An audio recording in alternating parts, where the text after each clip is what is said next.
Well, hello, everyone. This is Jeff Hewlett. I am the curator of the Curiosity Vine. Today, we're have a talk that's titled "Let's Get Lucky." So, before we jump into the talk itself, first a little bit of background. Now, I will admit I have given this "Let's Get Lucky" talk before to live audiences, and I usually get some snickers, right? So, I think people think there might be a little sexual innuendo there.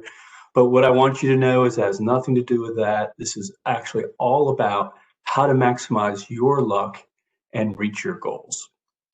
So, and also, I want to make you aware of our website, thecuriosityvine.com. So, when we go through this talk today, we're going to hit on a number of different people and areas. I just want you to know all of that is referenced. If you go to the website, you'll find all the references and footnotes so you can kind of dig in as you would like to. So in terms of some of the folks that we'll be coming across today, first of all, Seedley, a professor at Stanford, and she runs an entrepreneurship program there, as well as Natalie Fratto. Natalie's in the venture capital world.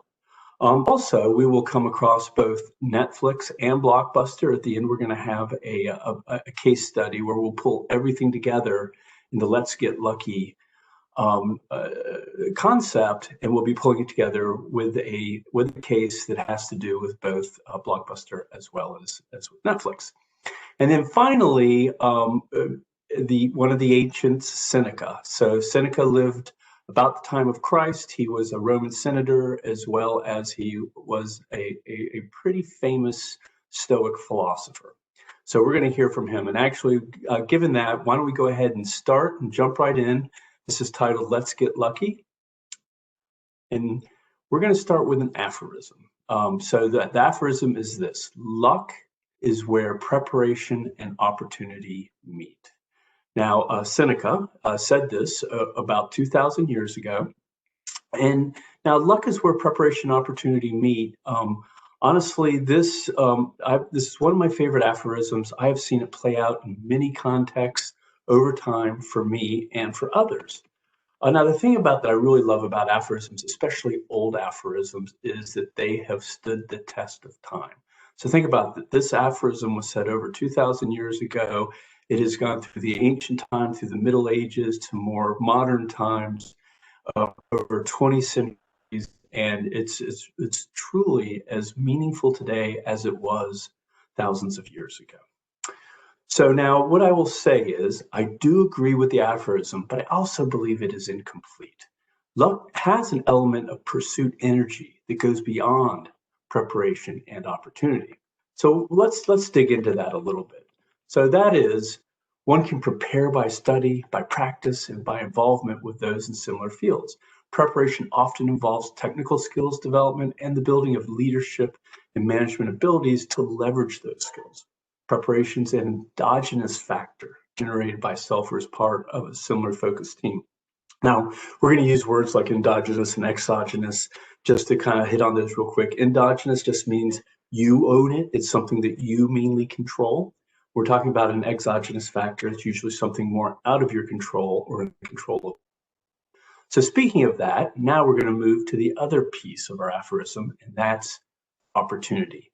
So opportunity exists in many forms and fashions. Opportunities can have obvious connections to your preparation, or can appear as more tangential to your preparation. Opportunities can come very quickly, or sometimes they just lay in waiting. Opportunity is generally related to one or many contexts like business, science, government, or technology, and many others.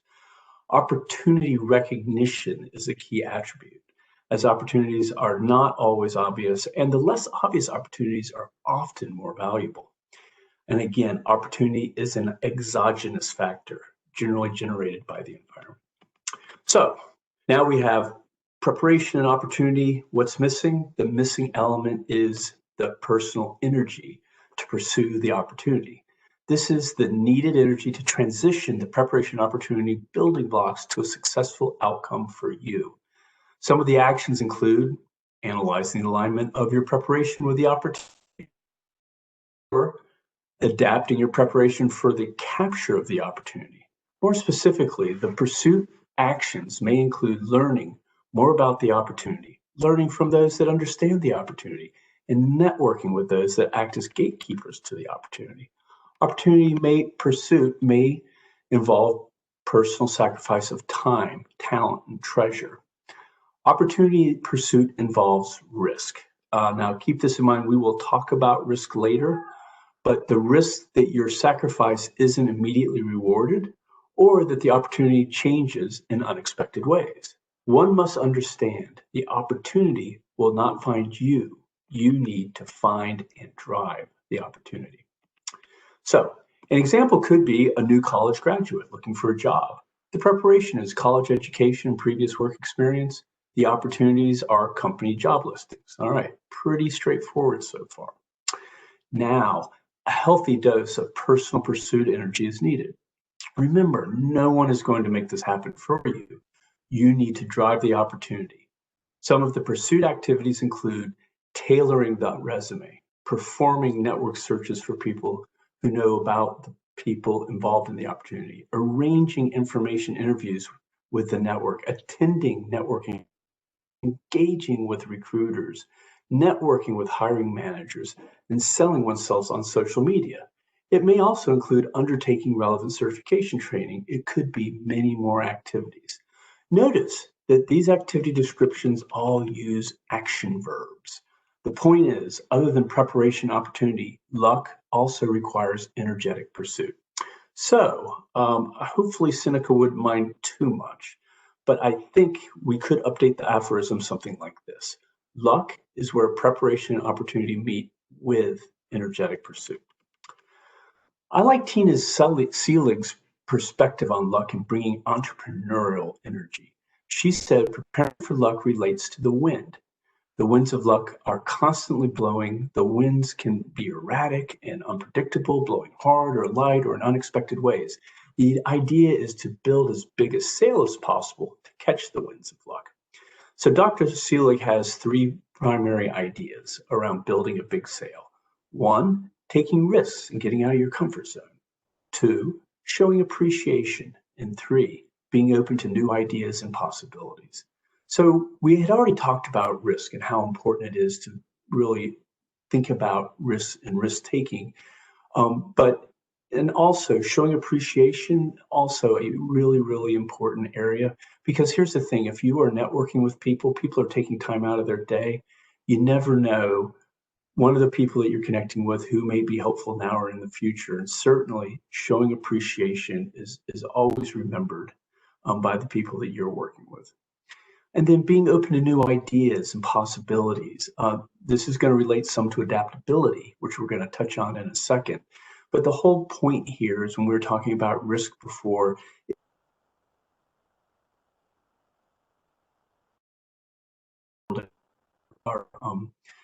when we were building from the beginning, both our opportunities as well as while we were going into those opportunities and preparing for them. So the idea is being open to new and different ideas. So I mentioned adaptability, and a close cousin to luck is adaptability. Adaptability is the lubricating grease between preparation and opportunities. Your ability to adapt your preparation to the current and anticipated opportunities is an important part of luck.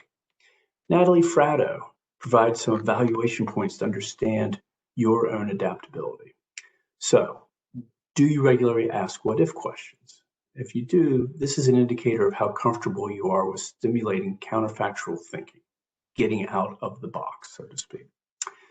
Another one is how flexible are you with active unlearning? This indicates your ability to quickly error correct and adapt and change. Then ultimately, are you an explorer? This indicates whether you prioritize exploration, which is a form of testing, or whether you're more into exploitation. So there are several other areas that we could go into to kind of explain these different elements from Dr. Selig and from Ms. Fratto, but I thought what we would do now is a case study. Okay, so a case study is a great way to kind of bring things together with a live with a live situation that has occurred. So a great example of luck and adaptability is the Netflix and Blockbuster video market competition in the early 2000s. So Blockbuster was the dominant movie rental business. Blockbuster's revenue peaked in 2004, and they filed for bankruptcy in 2010. Netflix was a small upstart that saw an opportunity to adapt how the industry provides movies. The adaptation was from in-store DVD rentals to mail and then ultimately to streaming movie delivery. Blockbuster was unable to, even though they had incredible preparation as a giant in the business, and they could presumably see the opportunities in the direction of technology. So the real difference is Netflix was adaptable and was able to apply focused pursuit energy. Netflix asked the what if questions regarding movie delivery. They believed people wanted more convenience of home delivery, whether mail or streaming. Netflix was willing to unlearn the current movie delivery model, though one could argue they didn't have much to unlearn at the time, whereas Blockbuster was unable to unlearn their movie delivery model. They had a substantial investment, which sometimes, unfortunately, substantial investment is code for inertia and an unwillingness to change. But they had the substantial investment in their bricks and mortar delivery model. Then finally, Blockbuster was exploiting their market dominance with not enough energy given to testing. This was an enabling factor for Netflix's opportunity to explore and pursue the new movie delivery channels. So, we all know how this turned out. Blockbuster went bankrupt, and Netflix has become one of the most dominant media companies in history. Netflix demonstrated luck with pursuit energy and adaptability. So that's the conclusion of our talk. This talk was called Let's Get Lucky. And again, all these references that I spoke of, you can find them on thecuriosityfind.com. Thank you, and I look forward to talking to you again.